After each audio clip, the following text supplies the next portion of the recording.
My name is Lauren. I always considered myself a devoted wife and caring mother. But one sunny morning, while I was decorating the garden for a party, everything changed. Who could have thought that a simple gesture of help would awaken new, long-forgotten feelings in me?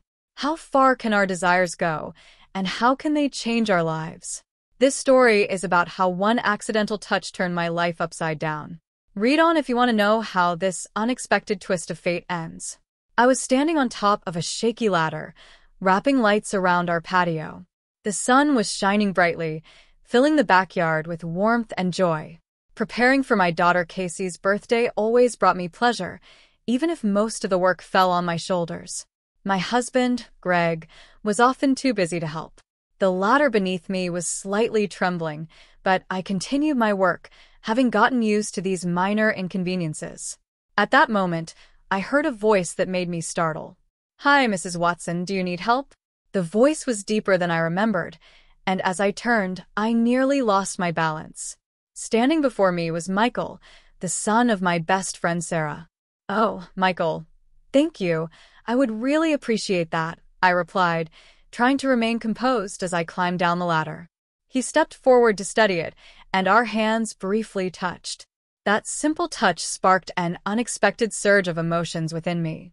"I just got here and noticed you could use some help," Michael said, his eyes twinkling with mischief. "That's very kind of you," I replied, leading him to the garden where the rest of the decorations awaited.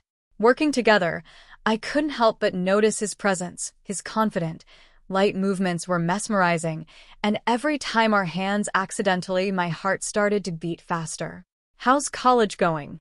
I asked, trying to strike up a light conversation, but my voice betrayed a hidden interest. "Great, Mrs. Watson. The usual mix of studies and social life, but it's nice to be back home." "Everything seems calmer compared to the campus," he replied, smoothing out a tablecloth with ease. I laughed, but my laughter sounded slightly nervous. "I can imagine. We've all missed you.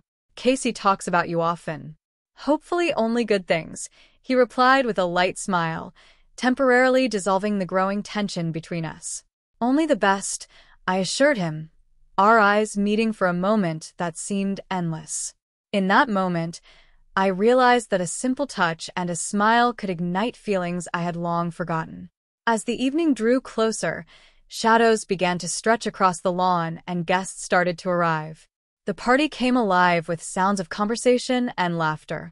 Nevertheless, the hidden spark that had ignited between us during the preparations continued to smolder, connecting us with invisible threads among the crowd. When the party began, I noticed Michael among the guests. He quickly attracted attention with his charisma and infectious laughter. Our paths crossed again at the drinks table. Michael, being the center of attention, was telling a funny story, his audience hanging on every word.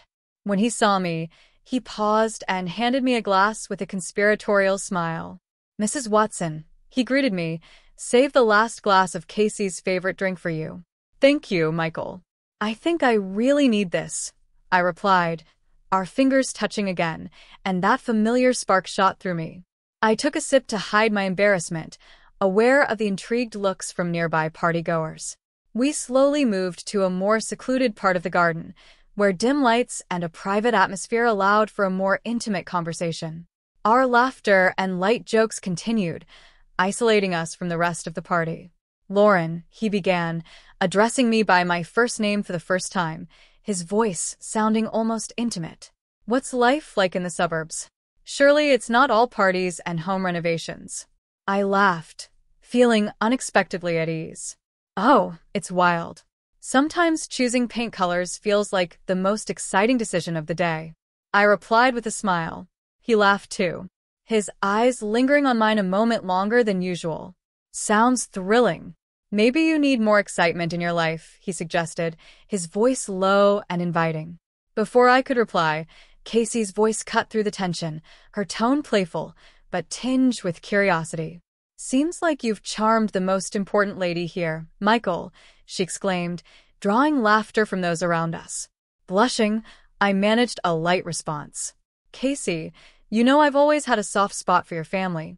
My voice was light, but my heart pounded with thrill and trepidation. Michael gave me a quick, inscrutable look before smiling at Casey. "Just keeping good company, Mum."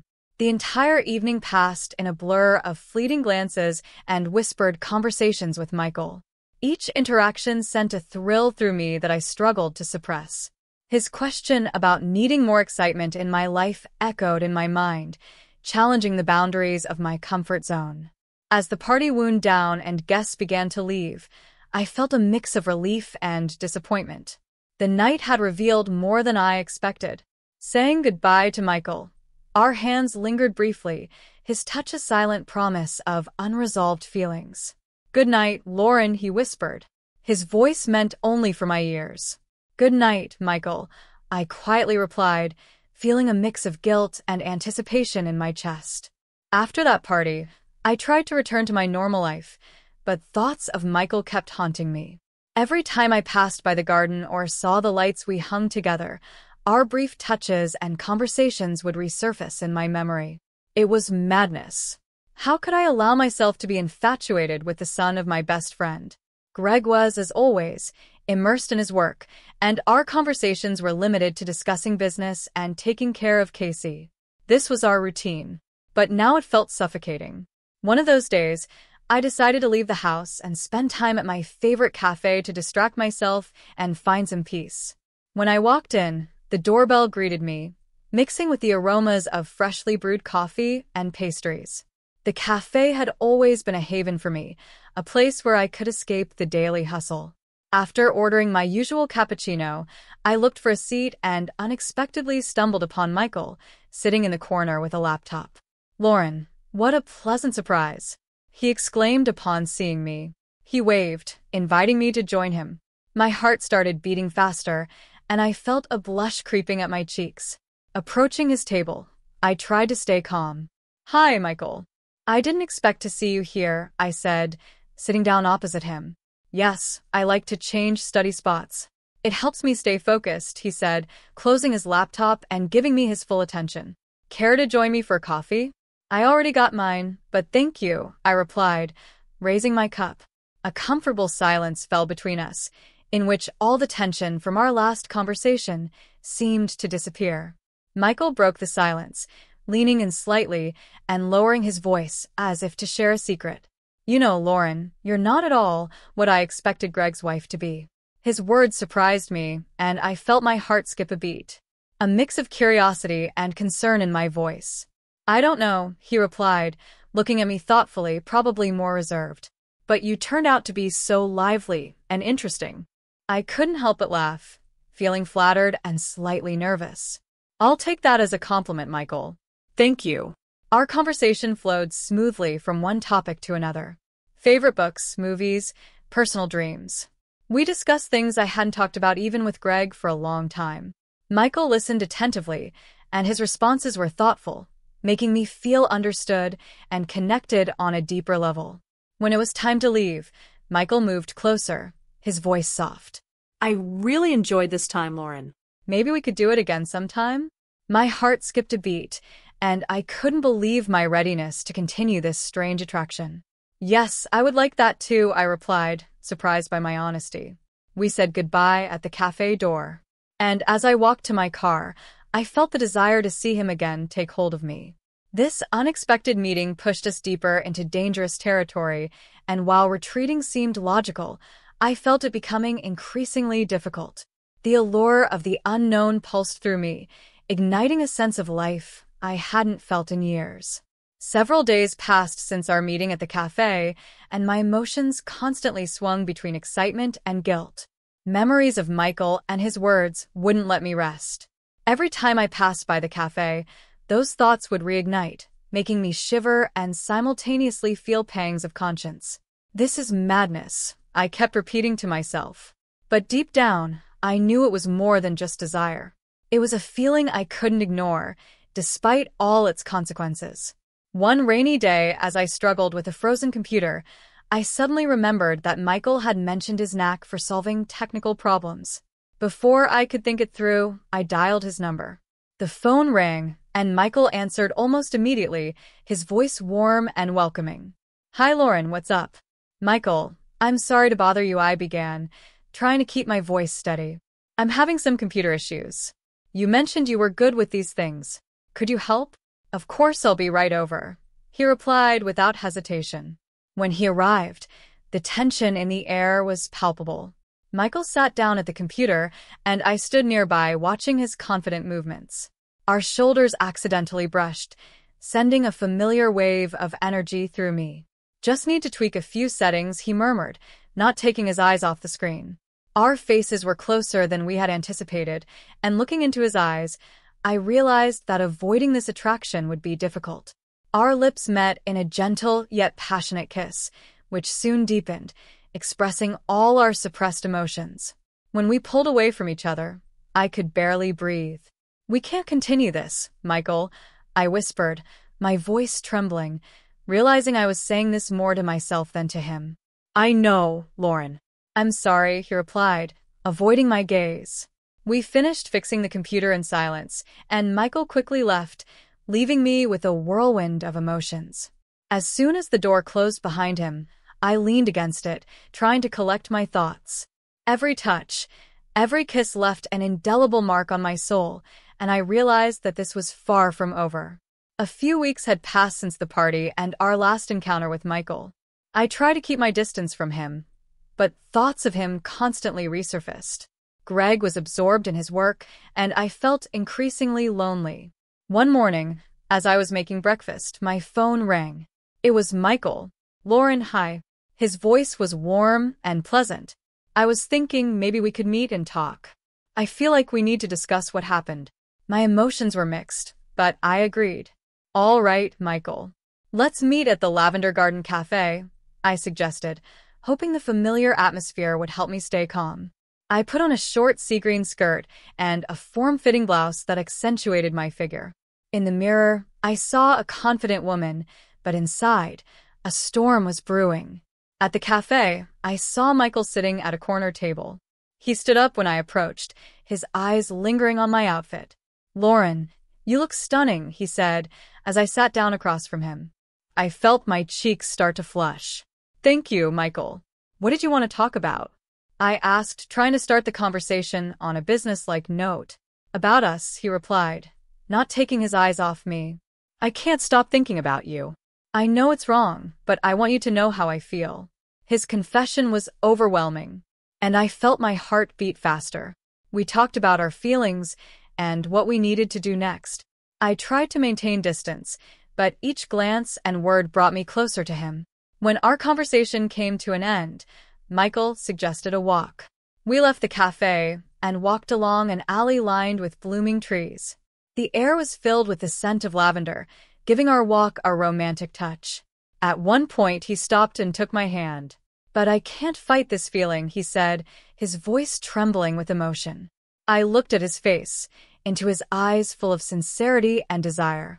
Before I could think, I pulled him close and kissed him. The kiss was filled with passion and desperation. His hands wrapped around my waist, pulling me closer, and I felt his fingers brush the edge of my skirt. Our lips danced in a seemingly endless embrace.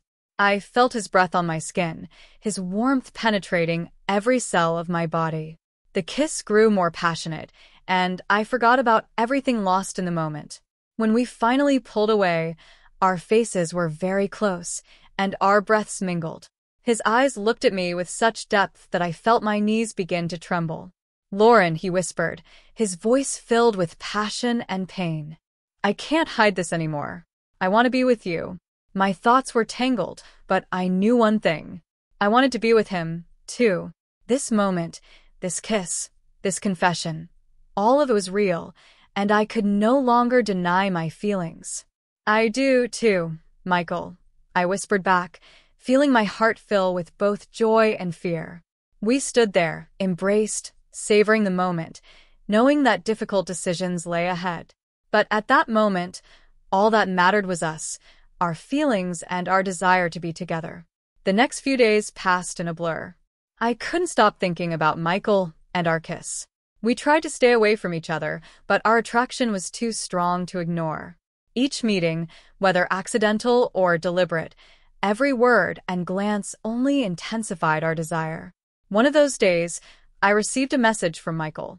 Lauren, let's meet in the park by the old fountain. I need to talk to you. My heart raced, and I knew I couldn't refuse. I chose a light ivory-colored dress that softly hugged my figure and highlighted my curves. This dress always made me feel confident and light. When I approached, our eyes met, and I felt the spark between us ignite once more. Lauren, he began, his voice trembling with emotion. I can't hide this any longer. I think about you every day, every minute. I stepped closer, and our hands met. His touch was like an electric current running through my body. Michael, I can't stop thinking about you either, I replied, feeling my eyes fill with tears. But we have to be careful. This could ruin everything. He pulled me closer, and our lips met in a hot, passionate kiss. His hands wrapped around my waist, pulling me closer, and I felt his fingers gently touch my skin through the thin fabric of my dress. The kiss was filled with desperation and desire, and I felt every cell in my body responding to his touch. Lauren, I want to be with you no matter what, he whispered, pulling away from my lips and looking into my eyes. I knew our feelings were too strong to ignore. This kiss wasn't just a manifestation of passion. It was an acknowledgement that we couldn't live without each other. I do too, Michael, but we need to be careful, I replied, trying to maintain a semblance of common sense. We spent several hours together, walking in the park and enjoying each other's company. We talked about our feelings, our fears, and how to handle this situation. Every word he said, every glance only strengthened my desire to be with him. Lauren, I don't want to lose you, he said when we stopped at a bench, under the shade of a large oak tree. Let's meet in secret until we figure out what to do next. I knew it was risky, but the thought of not seeing him anymore was unbearable. All right, Michael, we'll be careful, I replied, feeling my heart torn between joy and fear. Our lips met again in a passionate kiss. I felt his hands slide over my shoulders, gently touching my skin. His touches were filled with love and desire, and I couldn't resist the feeling. My hands wrapped around his neck, pulling him closer, and I felt his heart beating in sync with mine. These secret meetings became our sanctuary. We met in the park, in secluded spots where no one could see us. Each of our dates was filled with passion and tenderness. We cherished every moment, knowing it could end at any time. One evening, as we sat on a bench under the stars, Michael took my hand and looked into my eyes. His voice was quiet, but each word penetrated my heart. My eyes filled with tears, and I squeezed his hand. I love you too, Michael, I whispered, feeling my words filled with truth and strength. We spent that evening embracing and enjoying each other's warmth. Our kisses were gentle and passionate, each one a declaration of love and devotion. We knew that difficulties lay ahead, but at that moment, all that mattered was our love and our desire to be together. These secret meetings became a light in our dark days. We found in each other what we had long lost in our lives. Our love was forbidden, but that only heightened our desire to be together, no matter what. Several weeks had passed since our last meeting, and every day, without Michael, felt like an eternity. We kept in touch through messages and calls, but the desire to see him, to touch him, grew stronger each day. One of those days when Greg was at work and Casey was at a friend's house, I received a message from Michael.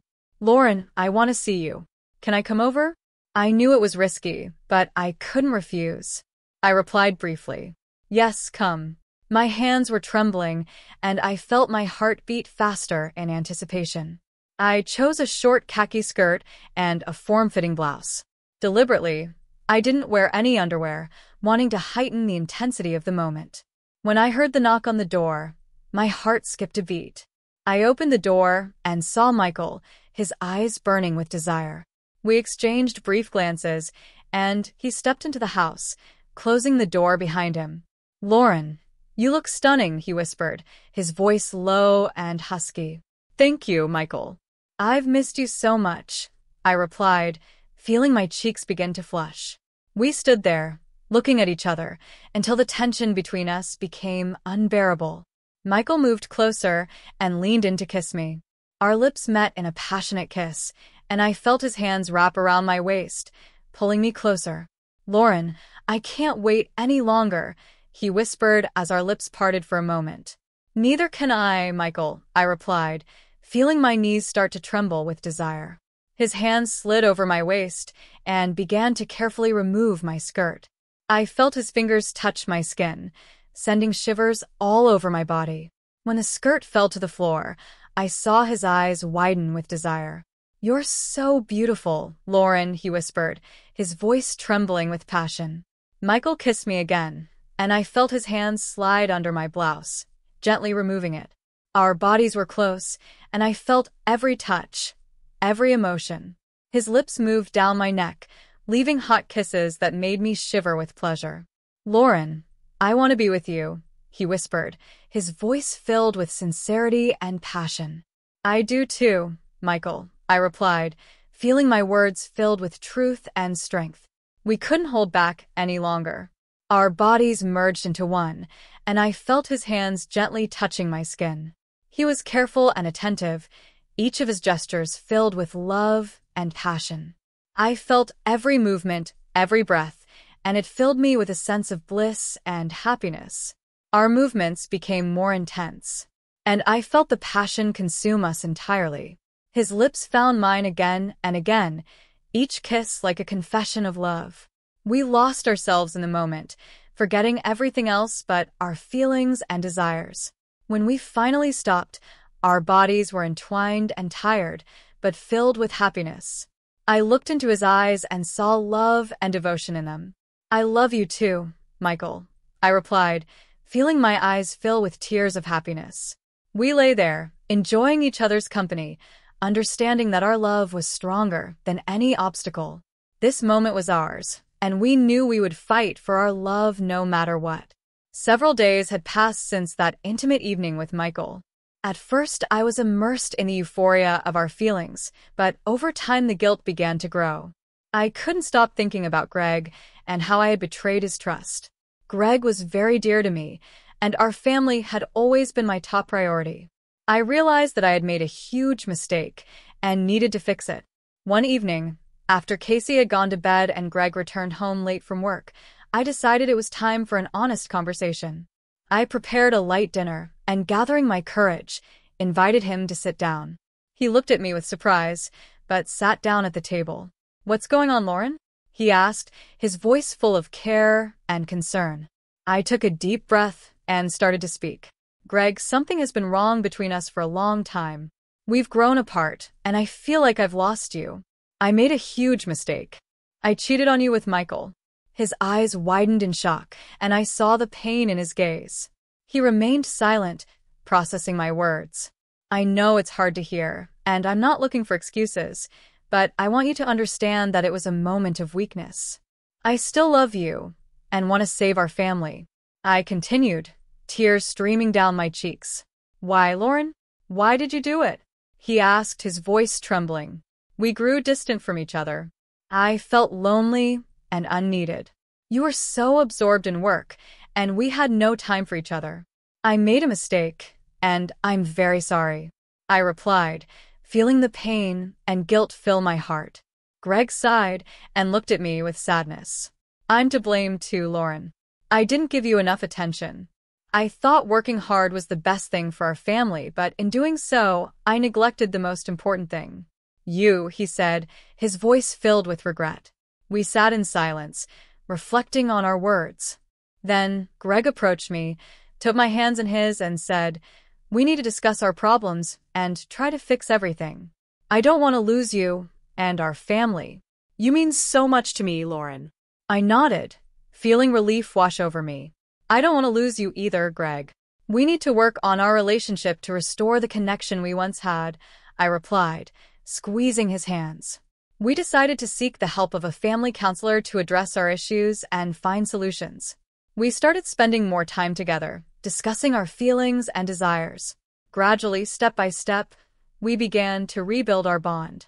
One evening, as we sat in the living room after a family session, Greg looked at me with tenderness and said, "Lauren, I understand why it happened, and I forgive you. We both made mistakes, but I believe we can overcome this." I love you and want our family to be happy. I felt tears stream down my cheeks, but this time they were tears of joy and hope. I love you too, Greg. Thank you for understanding and for being willing to give us a second chance, I whispered, hugging him. Our relationship didn't become perfect overnight, but we were both determined to work on it. We began to rediscover each other, finding joy in the little things and appreciating every moment spent together. In the end, we realized that our love and family were the most important things in our lives. We had overcome challenges and emerged stronger and closer. This situation taught us to value each other and avoid making the same mistakes. We knew there would be more difficulties ahead, but we were ready to face them together, hand in hand, with love and support. Several months had passed since Greg and I decided to start anew. We put all our efforts into rebuilding our relationship, and each day was filled with new discoveries and joys. The time we spent together helped us rediscover each other, and we became closer than ever. After a long day at work, Greg came home with a bouquet of my favorite flowers, roses. It was a pleasant surprise, and I felt my heart fill with warmth. "Hi, honey," he said, smiling and handing me the flowers. "Hi, Greg," I replied, accepting the bouquet and feeling tears of joy well up in my eyes. Thank you, this is so sweet. We sat together on the couch, enjoying the quiet and warmth of each other. I leaned into him, feeling his strong arms embrace me, and I realized that this moment was exactly what I had always wanted. "Lauren, I'm so glad we were able to overcome everything and find each other again," Greg said, his voice full of sincerity and love. "You mean so much to me, and I'm willing to do everything to make our family happy." "I feel the same way, Greg," I replied, looking into his eyes. "These past few months have shown me how much I love you and how important our family is to me. I promise to always be there for you and support you in everything." We hugged, enjoying each other's warmth, and I felt how our mutual efforts had borne fruit. Our love had become stronger, and we understood that we could handle any difficulties if we worked together. The next day, we decided to spend time together as a family. We went on a picnic to the park where I once met with Michael. Now, this place had a new meaning for us, a symbol of a new chapter in our lives. Casey was thrilled about the day spent outdoors. We played ball, picked flowers, and enjoyed the delicious food Greg had prepared. At one point, I looked at Greg and saw him laughing and playing with Casey, and I realized that this was true happiness. As the evening came to an end, we sat together on a blanket, watching the sunset. Greg held me close, and I felt his warmth permeate every cell of my body. "Lauren, I want you to know how grateful I am.